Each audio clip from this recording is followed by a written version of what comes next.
નમસ્કાર મિત્રો, વાસ્તવિકતા ન્યૂઝ એન્ડ સ્ટોરીઝના ડિજિટલ પ્લેટફોર્મ પર આપ સૌનું હાર્દિક સ્વાગત છે. આજે ઘરે ઘરે શરદી, ખાંસી અને તાવની તકલીફો છે. ઘરે ઘરે શરદીની બીમારી છે, તાવની બીમારી છે, ખાંસીની બીમારી છે.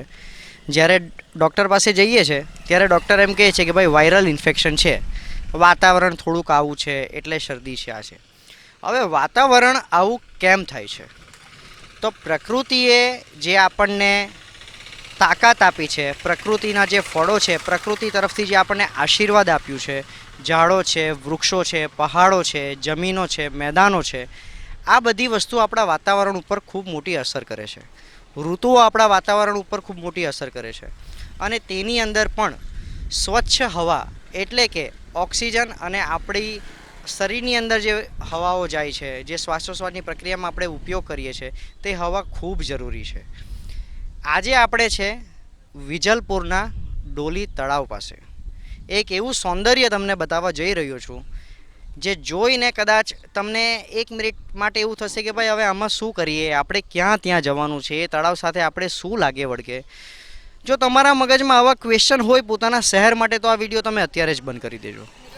અને જે વ્યક્તિઓ આ વિડીયો જોઈ રહ્યા છે અને એવા છે કે આપણે આપણા શહેરને, આપણે આપણા ગામને સ્વચ્છ બનાવવું જોઈએ, સુપ્રસિદ્ધ કરવું જોઈએ, સારું બનાવવું જોઈએ, જેનાથી આપણી આબોહવા સારી રહે, આપણે ઓક્સિજન સારું લઈ શકીએ, આપણે ત્યાં ગંદકી ના થાય, તે વ્યક્તિ આ વિડીયો જરૂર જોજો, શેર કરજો અને કમેન્ટમાં અમને જણાવજો કે હવે આગળ આપણે શું કરી શકીએ. આપણે આવ્યા છે ડોલી તળાવ ઉપર. તમે જોઈ શકો છો આ ગંદકી કઈ હદની આ ગંદકી છે. રોડના બંને સાઈડ ઉપર ગાયો પ્લાસ્ટિક ખાય છે. આ ખાડા જોઈ લો, આ રોડનો બીજા સાઈડનો ભાગ છે, સામે સોસાયટીઓ છે. આ ગંદકી જો, આ ગંદકી જો. આ વિજલપુરનો વિકાસ ક્યારે થશે અને કઈ હાલતમાં થશે તેનો કોઈ અંદાજો આવતો નથી. અહીંયાથી લોકો પસાર થાય છે, એટલી ખરાબ દુર્ગંધ આવે છે કે ઊભા રહેવું હિતવાહ લાગતું નથી. ખરેખર બહુ ખરાબ દુર્ગંધ આવે છે. આપણે શ્વાસ લેવો પડે જરા, અને શ્વાસ લઈએ ત્યારે ખરાબ દુર્ગંધ આવે. આ અંદર રેફ્રિજરેશનવાળા તેના થર્મોકોલ, ટાયર, ટ્યુબ, કચરો, પ્લાસ્ટિક, કપડાં, પશુઓ અંદર બેઠા છે. હા, બાજુમાં તળાવ છે. વિજલપુરમાં આવેલું ડોલી તળાવ અહીંયાથી થોડાક આગળ ગાંધી સ્મૃતિ ફાટક છે, જ્યાં એક મેમોરિયલ પ્લેસ છે ભારતનું, અને જ્યાં આટલો મોટો ઓવરબ્રિજ બની ચૂક્યો છે. પણ ખબર નહીં આ હવે આનો નિકાલ ક્યારે આવશે. કેટલા લોકોએ કમ્પ્લેન કરી છે, આવેદનો આપ્યા છે. અમે ગૌરક્ષકોને પણ ફોન કર્યો. ગૌરક્ષક સાજન બરવાડ એમ કહે છે કે તો અમે ઘણી વખત આવેદનપત્ર પણ આપ્યા છે, ગાયો ત્યાં મરી જાય છે તો પણ તંત્ર સાંભળતું નથી. અમે ગૌરક્ષક વિજલપુરના નરેશભાઈ પુરોહિતને પણ ફોન કર્યો. તેમણે જણાવ્યું કે કંઈ ટેન્ડરિંગની પ્રક્રિયા થઈ છે અને ટૂંક સમયની અંદર કંઈ ફેન્સિંગ વોલ બનાવવાના છે. હવે જોઈએ એ કામ ક્યારે થાય, કે પછી આ પણ ખાલી એક વાયદાના રૂપે આપણે જોવાનું જ રહ્યું. ખૂબ ખરાબ હાલત છે, અમે અંદર જઈ નથી શકતા. ગીચડ અને કદાચ કોઈ માણસનો પગ ફસાઈ જાય તો નીકળી ના શકે. અને અહીંયા ટ્રાફિકની સમસ્યા તમે જોઈ શકો. આવી રીતના ટ્રાફિક પાસ થાય છે. આ બાજુ ખાડો છે, બરાબર. કેવી રીતે જવું, કઈ રીતે જવું, કોઈ એની પ્રક્રિયાને ફોલો નથી કરવામાં આવતી. એકદમ ગંદુ. આ બાજુ ગાય છે, બરાબર. આ સામેથી ટેમ્પો આવે છે. આ બાજુ આખા ખાડા છે. રાત્રેના અંધારેમાં અહીંયા કોઈ ઘૂસી જાય, પડી જાય તો કઈ રીતના કરવું, કોઈ મરી જાય તો શું કરવાનું, કોને પ્રશ્ન પૂછવાનો. અને આ ગંદકી છેક છેક સુધી છે, અંત સુધી. આ બધું તમે જોઈ શકો, આ જોઈ શકો. ગાય, ભેંસ, કૂતરા, બધા પશુઓની હાલત તમે જોઈ શકો. પશુઓને બચાવવા, પશુઓને વ્યવસ્થિત રાખવા તે પણ આપણી એક જવાબદારી છે. આ જોઈ શકો રસ્તાઓમાં કેટલી તકલીફ પડે છે લોકોને. ગાય વચોવચ છે. આ ખાડો તમે જોઈ શકો. હવે આ પરિસ્થિતિમાંથી કોણ વિજલપુરને બહાર કાઢે અને આ જવાબદારી વિજલપુરના દરેક નાગરિકે લેવી જોઈએ. આના માટે કોઈ એકના માથે ભાંડો ફોડવાની જરૂર નથી, પણ પોતાની એક નૈતિક જવાબદારી સમજીને આપણે આપણા વાતાવરણને શુદ્ધ રાખવાના નિમિત્તે આ જે કોઈ ગંદવાડ છે તે ગંદવાડને દૂર કરવા માટે અથાગ પ્રયત્નો જો કરવા પડે તો એ દરેક નાગરિકે કરવા જોઈએ, એ અમારું માનવું છે. અમે તમને આ દ્રશ્યો એટલા માટે બતાવી રહ્યા છે કારણ કે કશે ને કશે ગંદકી અને ખરાબ હવા, દુર્ગંધ એ આપણા સ્વાસ્થ્ય માટે હાનિકારક છે. જીવન જીવશું તો દરેક કામો થશે, પણ આ જે બધા ઓબ્સ્ટિકલ્સ છે તેને પ્રથમ આપણે હટાવવા પડશે. સામેથી ટ્રક આવી રહી છે અને હવે જોજો પરિસ્થિતિ કેવી થઈ જાય આ સાંકડા રસ્તાની અંદર, જોઈ લેજો. પેલા બેન જ્યાં ઊભા છે બાજુમાં ખાડી છે, જોઈ લેજો કઈ રીતે નીકળે છે. આવી બેકાર પરિસ્થિતિ અહીં છે.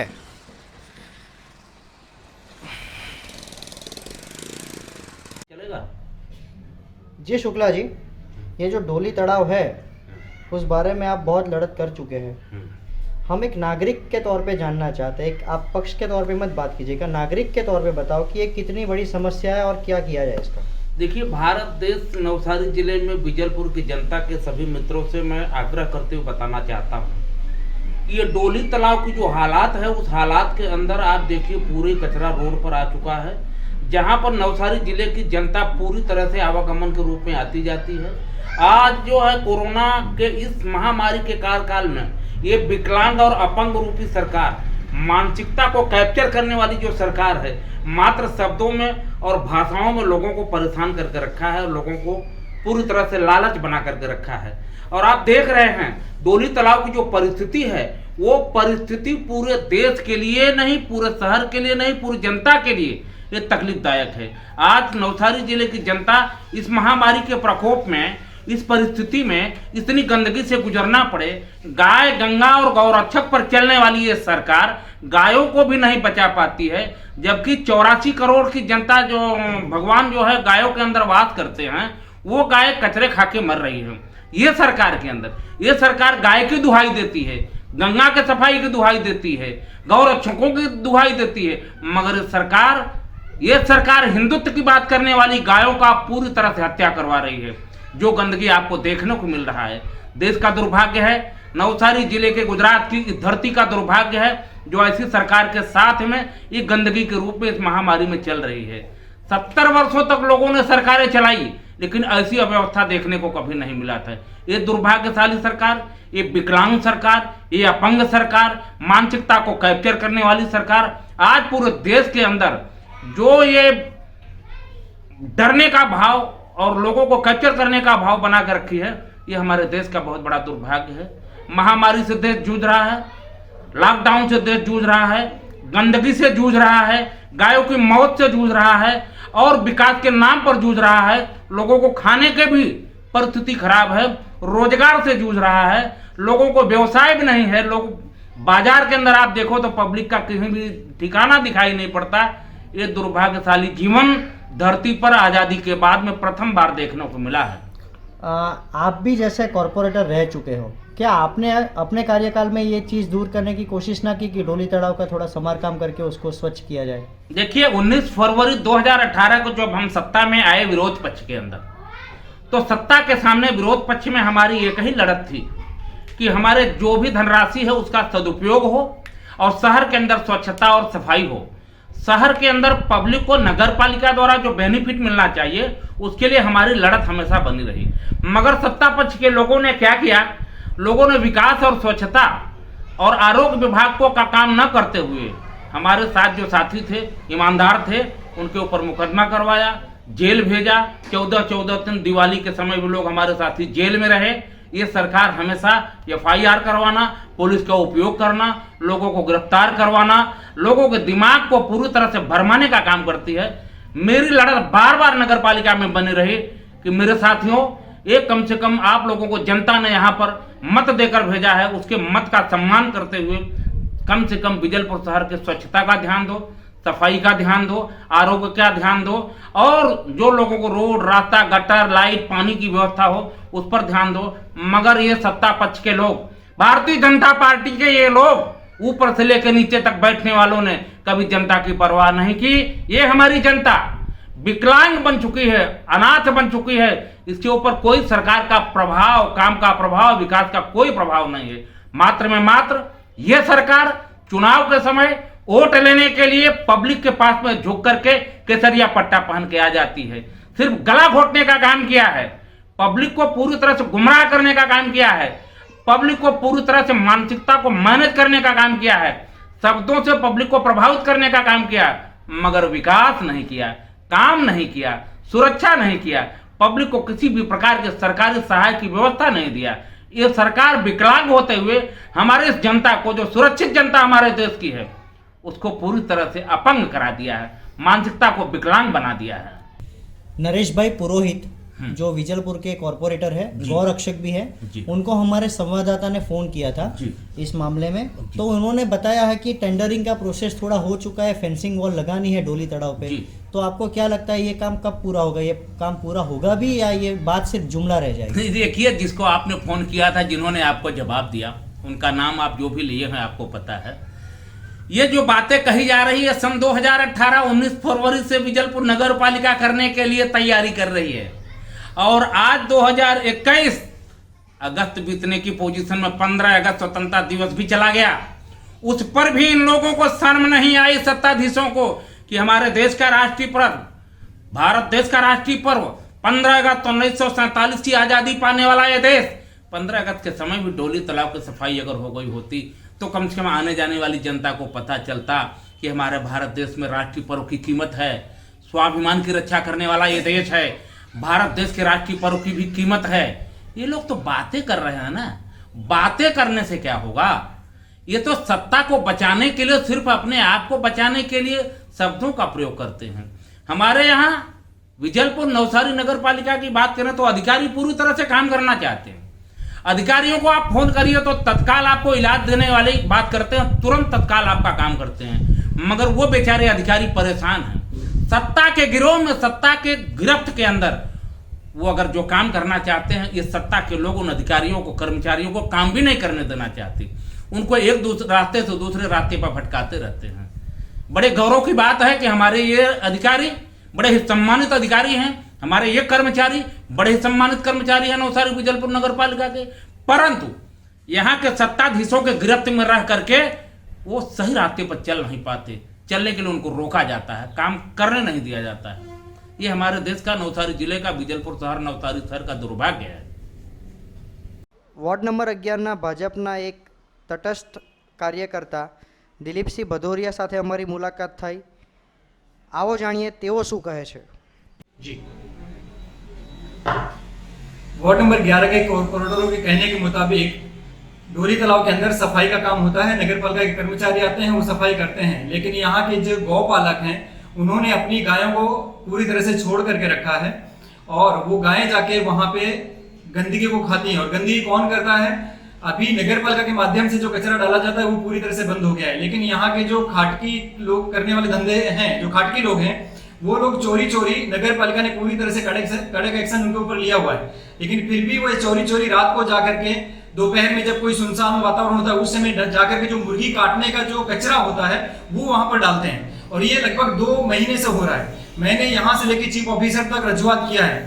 यहाँ के जो मेन अधिकारी विजलपुर नगर पालिका के महेश भाई हैं इस समय पे, वो भी उनके ऊपर एक दबाव बना रहे हैं, लेकिन उसके बावजूद यहाँ के जो खाटकी हैं विजलपुर के, वो वहां पे मुर्गी का गंदा कचरा डालते हैं, जिनको गायें भी गलती से उसको खाती हैं। तो मैं सबसे पहले तो गाय पालने वाले लोगों को रजुआत करना चाहता हूं कि अपनी गायों को बांध करके रखें।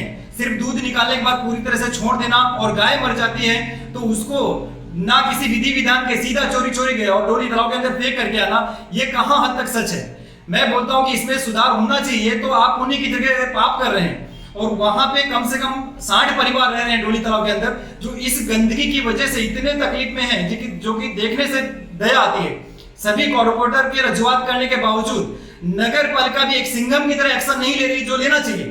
यहां पर कहीं ना कहीं मुझे अधिकारियों की लापरवाही सामने आ रही है कि एक वो भी प्रश्न, दूसरा अंबेडकर नगर से लेकर के रामनगर तक का जो रोड है वहां पे आप देखते होंगे कि छाड़ जो डाली जा रही है, इतनी खराब परिस्थिति है कि जो डीएम तक, चीफ ऑफिसर तक रामनगर में आकर के देख गए हैं, उसके बावजूद भी कोई भी कड़ा एक्शन आज तक नहीं लिया गया।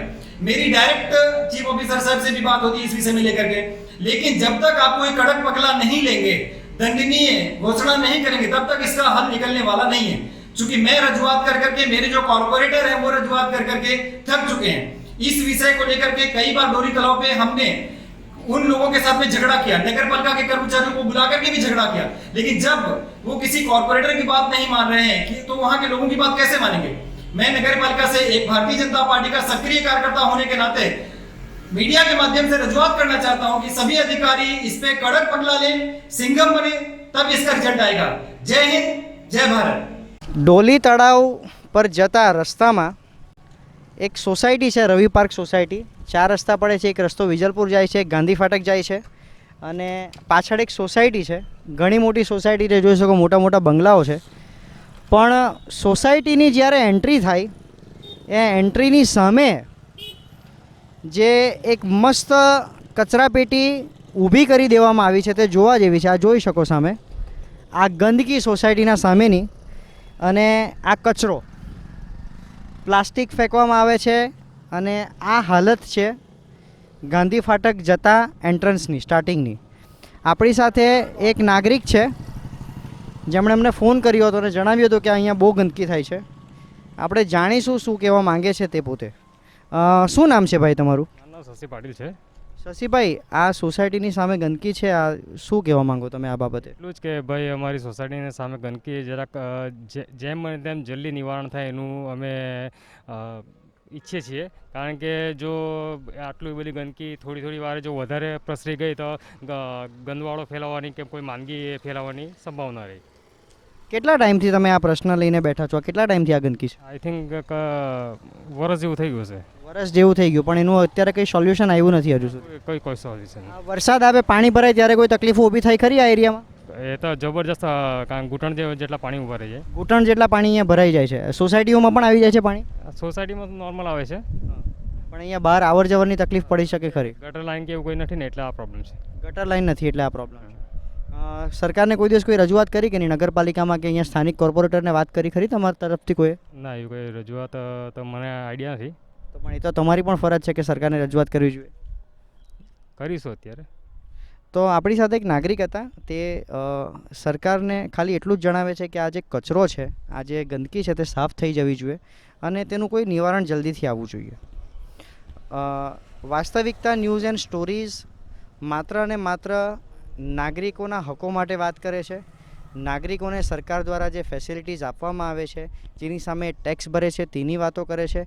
અમે કોઈ સરકાર પર ખોટી રીતના પ્રહારો કરવા નથી માંગતા, પણ જે સરકારની ફરજ છે તે તેઓને યાદ અપાવવા માંગીએ છીએ અને નાગરિકોને જે પીડા થાય છે, જે વેદના તે લોકો સહન કરે છે, તે વેદના વિશે અમે વાત કરીએ છીએ।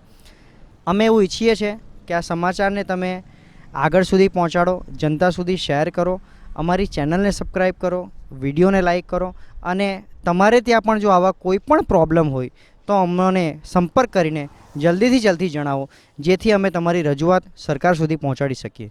વાસ્તવિકતા ન્યૂઝ એન્ડ સ્ટોરીઝ સાથે રજનીશ નવસારી।